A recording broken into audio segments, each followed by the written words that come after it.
Shrimad home remedies में आपका स्वागत है। हम आपको बताएंगे भगवान शिव के जो शिष्य थे, पहले शिष्य, और जो हमारे सप्त ऋषियों, जो सृष्टि के पहले गुरु भगवान शिव के शिष्य थे, मैं उनके बारे में बताने जा रहा हूँ। भारतीय सभ्यता में भगवान शिव का महत्वपूर्ण स्थान है। इसका कारण है कि सर्वप्रथम भगवान शिव ने धरती पर सभ्यता और धर्म के प्रचार प्रसार का प्रयास किया, लेकिन उन्हें आदिदेव भी कहा जाता है। आदि का अर्थ होता है प्रारंभ। भगवान शिव को आदिनाथ भी कहा जाता है। आदिनाथ होने के कारण उनका एक नाम आदेश भी है। इस आदेश शब्द से ही आदेश शब्द बना है। नाथ साधु जब एक दूसरे से मिलते हैं तो कहते हैं आसमादी। भगवान शिव ने सबसे पहले अपना ज्ञान 7 लोगों को दिया था। यही आगे चलकर ब्रह्म ऋषि कहलाए। इन 7 ऋषियों ने शिव से ज्ञान लेकर अलग अलग दिशाओं में फैलाया और दुनिया के कोने कोने में शैव धर्म, योग और वैदिक ज्ञान का प्रचार प्रसार किया। इन 7 ऋषियों ने ऐसा कोई व्यक्ति नहीं छोड़ा जिसको शिव कर परंपरा आदि का ज्ञान नहीं सिखाया गया हो। आज सभी धर्मों में इसकी झलक देखने को मिल जाएगी। परशुराम और रावण भी भगवान शिव के ही शिष्य थे। भगवान शिव ने ही गुरु और शिष्य परंपरा की शुरुआत की, जिसके चलते आज भी नाथ, शैव, शाक्त आदि सभी संतों में उसी परंपरा का निर्वाह होता आ रहा है। आदि गुरु शंकराचार्य और गुरु गोरखनाथ ने इसी परंपरा को आगे बढ़ाया था। जिन 7 महामानवों को भगवान शिव ने ज्ञान दिया था, उन सप्त ऋषियों के नाम हैं बृहस्पति, विशालाक्ष, शुक्र, सहस्त्राक्ष, महेंद्र, प्राचितस, मनु, भरद्वाज, और इसके अलावा 8वें गौर शीर्ष मुनि भी थे। उल्लेखनीय है कि हर काल में अलग अलग सप्त ऋषि हुए हैं। उनमें भी जो ब्रह्म ऋषि होते हैं उनको इन सप्त ऋषियों में गिना जाता है। 7 ऋषि योग के 7 अंगों के प्रतीक हैं। 8वां अंग मोक्ष है। मोक्ष के लिए ही 7 प्रकार के योग किए जाते हैं: यम, नियम, आसन, प्राणायाम, प्रत्याहार, धारणा, ध्यान और समाधि।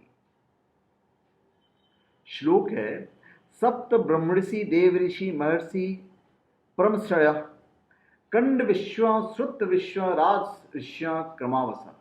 अर्थात ब्रह्म ऋषि, देव ऋषि, महर्षि, परम ऋषि, कांड ऋषि, सुत ऋषि और राज ऋषि। वैदिक काल में 7 प्रकार के ऋषिगण होते थे। अभी सप्त ऋषि ही शिव के मूल शिष्य थे। भगवान शिव ही पहले योगी हैं और मानव स्वभाव की सबसे गहरी समझ उन्हीं को है। उन्होंने अपने ज्ञान के विस्तार के लिए 7 ऋषियों को चुना और उनके योग के अलग अलग पहलुओं का ज्ञान दिया, जो योग के 7 बुनियादी पहलू बन गए। वक्त के साथ इन 7 रूपों में सैकड़ों शाखाएं निकल आई।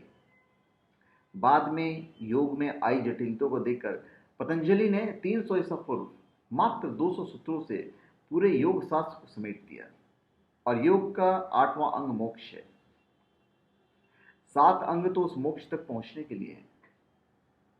सबसे पहले मोक्ष या निर्वाण का स्वाद भगवान शिव ने ही चखा। आदि योगी शिव ने ही संभावना को जन्म दिया और मानव जाति अपने मौजूदा अस्तित्व की सीमाओं से भी आगे जा सकती है। सांसारिकता में रहना, लेकिन इसी का होकर नहीं रह जाना है। अपने शरीर और दिमाग का हर संभव इस्तेमाल करना है, लेकिन उसके कष्टों को भोगने की जरूरत नहीं है। ये शिव ही थे जिन्हें मानव मन में योग का बीज बोया। योग विद्या के मुताबिक 7000 साल से भी पहले शिव ने सिद्धि प्राप्त की।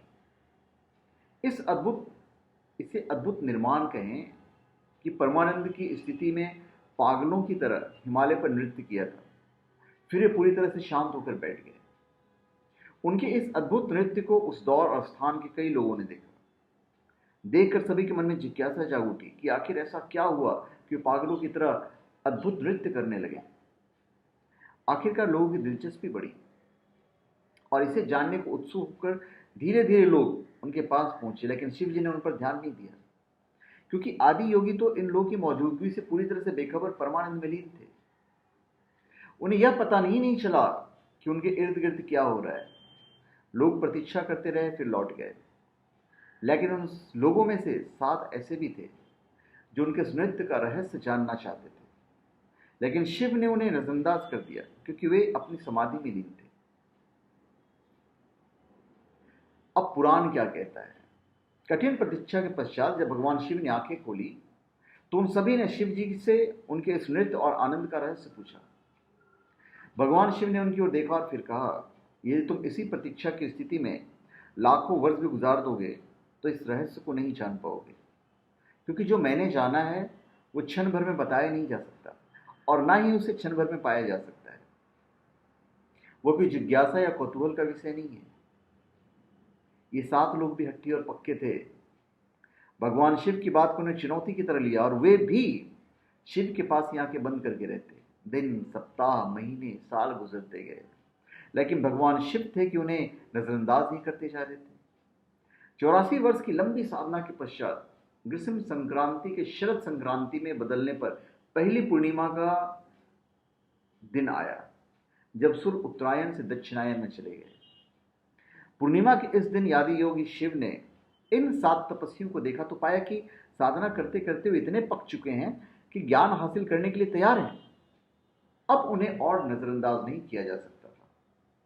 भगवान शिव ने उन 7 को अगले 28 दिनों तक बेहद नजदीक से देखा और अगली पूर्णिमा पर उनके गुरु बनने का निर्णय लिया। इस तरह शिव ने स्वयं को आदि गुरु में रूपांतरित कर लिया। तभी से इस दिन को गुरु पूर्णिमा कहा जाने लगा। तो धन्यवाद। आप हमारे चैनल पर सब्सक्राइब करें और अपने कमेंट दीजिए। धन्यवाद।